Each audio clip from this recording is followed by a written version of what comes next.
For me, the important thing for every teacher is to recognize that when you walk into a classroom, every child has their own interests, their own personality, their own character. They're on their own journey. So you should see them as different, for sure, which is where the equality part comes into it. But then I think it's really important to differentiate equality and equity. And equity is understanding that although you will have access to a seat in this classroom, you will come from different backgrounds, different starting points. And the reason why that's important is because the family dynamics, children's socio-economic status, these things do have an impact on the child's ability to engage, to be able to have access to resources, etc., etc.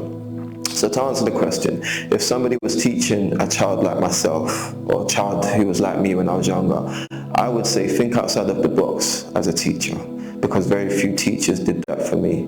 They just saw me as a number. Miss Bong was my English teacher, and she saw me, Emmanuel, as an individual with his own skills, with his own talents. She didn't worry about the trouble I got into at break time. She wasn't focused on the things I couldn't do. She tried to focus on my strengths and my skills. I developed a love for reading, for writing, for creative arts, for language and oracy. And those skills I've used up until now, up until today, because she saw me as an individual with his own needs, with his own talents, with his own gifts. And she had to teach me in a way that was different from other children. Not completely different, but she had to tailor what she was doing.